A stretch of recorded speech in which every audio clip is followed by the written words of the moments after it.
Hi everyone, the purpose of this video is to introduce you to the course and evidence-based practice.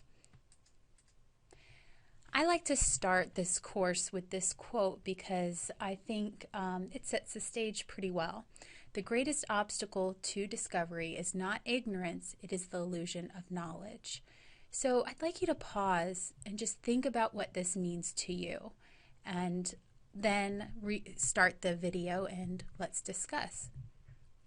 So I like this quote because I think, especially after you've been doing this for a long time, by this I mean speech-language pathology, you have some tricks of the trade, and that's great because clinical expertise, clinical skills do mean something, but it's the point when you start thinking that your way is the only way that will prevent you from learning new things and better ways of doing business. So it's not ignorance that's the problem. It's when you think you know everything. And of course, at this point in your career, you probably don't feel like you know everything. But just remember this as you move forward in this program and in your career. So today we're going to talk about what is evidence-based practice and how it's used in the field of speech-language pathology. And I really want you, as a takeaway, to understand why you should care about this and why it's important for your program and your future life as a speech-language pathologist. So what is evidence-based practice? Well, there's several takeaways, and a lot of people have defined it in different ways.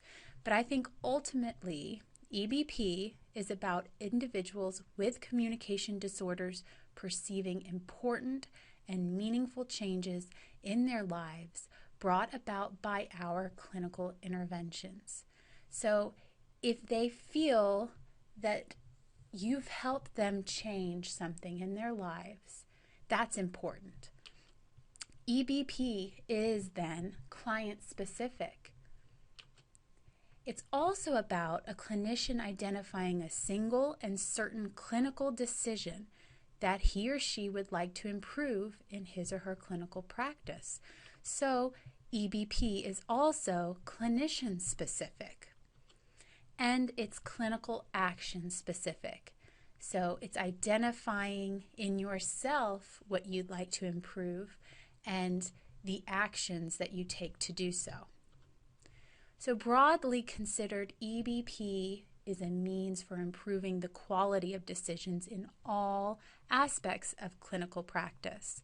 So that includes everything from prevention, screening, diagnosis, treatment efficacy, and treatment effectiveness, which we'll discuss what the differences are between those two as we go along.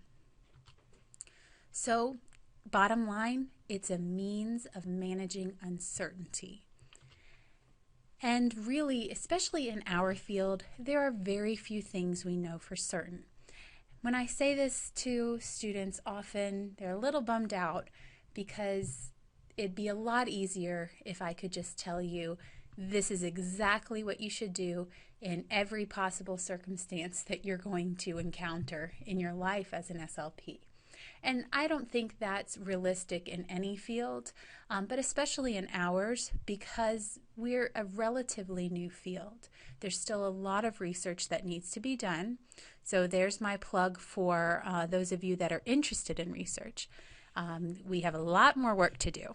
But if you want a cookbook for how to be an SLP, you're not going to get it in this program because it's just not there. So in the absence of absolutes, the best we can do is make decisions with as clear an understanding of the uncertainties as is possible. So you have to be aware of what you don't know, and aware of what questions you should ask, and aware of where we are with this question in the research community. So it's a process for making informed and rational decisions in this uncertain world. So it's a way of managing uncertainty. So evidence-based practice is composed of what we call the three prongs. The first is research, and this is external evidence. So what do we know about clinical practice based upon what has been shown to work in some kind of controlled condition? Now, a large part of this class will be discussing research methodology and how to use external evidence to help you with decisions, but it is only one piece of the three-prong approach. The other prongs have to do with internal evidence. The first is clinical factors, and this includes the data you have taken to show what has worked with your clients. So over the course of your career, you might have been able to show that this particular approach has been very effective, and that does count. Client family preferences also count, of course. So what does the client and his or her family bring to the picture? What do they want to get out of therapy? And what priorities do they have in terms of their culture and what they're looking for in therapy? So as we go along in this course, we're going to look at each of these in a lot more detail. Now, I like this quote too. There's a lot of quotes in this course, and this one's one of my favorites. Aristotle once said, "It is the mark of an educated mind to be able to entertain a thought without accepting it." And I truly believe this is what college, and specifically this course, are all about. It's about wondering. And that wonder and question is a huge part of your role as a speech-language pathologist, because your ability to critically appraise research and critically appraise all the other aspects of evidence-based practice, those three prongs, is going to be really important in making sure you're doing the best you can do for your clients. So here is another kind of simple definition for EBP. It's the conscientious, explicit, and judicious use of current best evidence in making clinical decisions about the care of patients. And that can include, of course, clients and students. So all aspects of what we do can include evidence-based practice. So really, in our field, this is a newer paradigm for educational or clinical decision making. And in this paradigm, valid, reliable evidence is given more credence than intuition, anecdote, and expert authority. And that is so critical. That's why we're going to be looking at research methodology and evaluating that, because valid and reliable evidence can really help us help to guide our clinical decision making. So evidence-based practice requires the application of evidence in combination with your experience or craft. So what knowledge and skills and experiences do you bring to the table? And also an understanding of your clients and their families' unique demographic characteristics and socio-cultural perspectives and their goals for therapy. So why should you care? Well, ASHA advocates the clinician's use of the best scientific evidence available, integrated with both the SLP's clinical expertise and the values and needs of the client. So it's that three-pronged approach, and this is best practice according to ASHA. But also look at the second bullet. Barbara Aaron was one of my mentors, and I think a lot of what she says is very practical for the practicing SLP, and particularly the school-based SLP. So she said, the SLPs want to be confident that they are doing the best job they can to help struggling students. Students you serve don't have time to waste with practices that may be ineffective. And I think this is so critical. We all came into this profession, and you are all here in this program because you want to make a difference. If that wasn't the case, there are so many other things you could do, and so many other ways to spend all of your time, right? But you all came into this profession wanting to help people. And doing an okay job is just simply not good enough. And it's not going to be good enough to you, because you and your students and your clients don't have time to waste.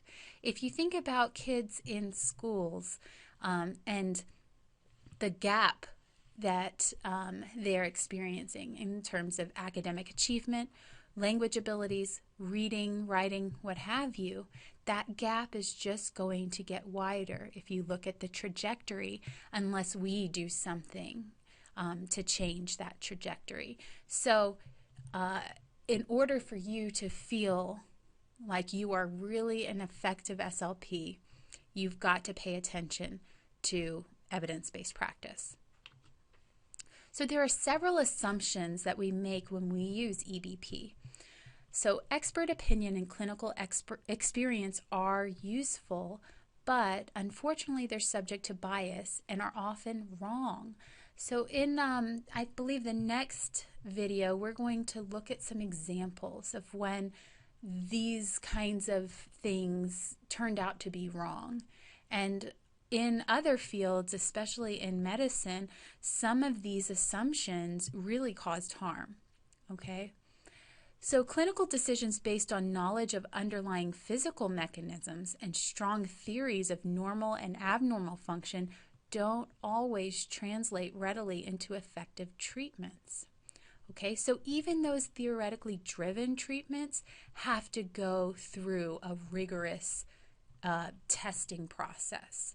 And a good example of this is oral motor exercises for articulation. Now, they could make a lot of sense if you think about the underlying physical mechanisms of speech, and even if you consider certain theories. But in practice, they do not work.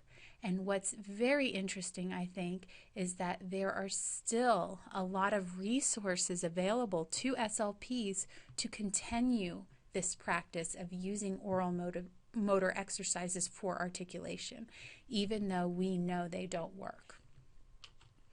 So here's ASHA's evidence-based practice triangle. Now we have current best evidence on top because that really has to trump the other things. Now you can't just go only on the external evidence, but we're going to talk about how that maybe should be weighted a little bit more heavily. And I have here but because it doesn't end there. You have to consider what happens after you decide on an intervention plan, for example. So you might ask a clinical question, look for external evidence, take internal data, talk with the clients, and have a direction for where to go for intervention, for example.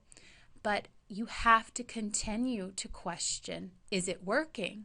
How do you know it's working? Is it working enough? Is a good question. And what do you do if it isn't working? So it is a process, the evidence-based decision-making process.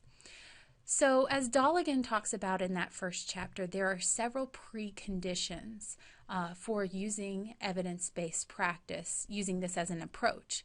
The first is uncertainty or openness, and this is related to that first quote I shared. So you've got to be open to shifting your position. You have to be open to being wrong. And that's really hard for a lot of us to do.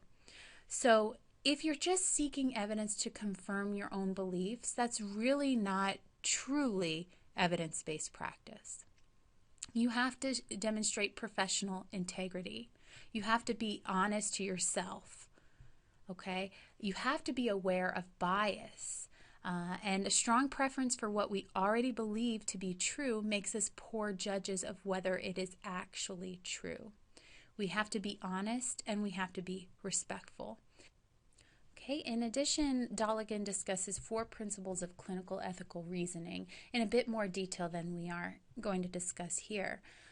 Beneficence, treatment is beneficial, non-malevolence, autonomy, and justice. So make sure to read through those as well.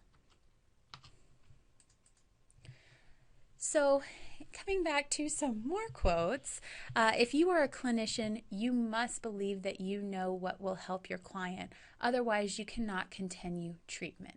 So that's really important. Our goal is to manage that uncertainty and feel confident in the direction we're going. But if you're a scientist, you must be uncertain. A scientist who no longer asks questions is a bad scientist. So that's the difference here. And when we look at science, when we look at external evidence, we're going to be looking at how they manage bias and how that impacts validity and reliability of their research. So here are the references for this talk. Make sure to keep track of what's going on in the syllabus, and I will talk to you next time.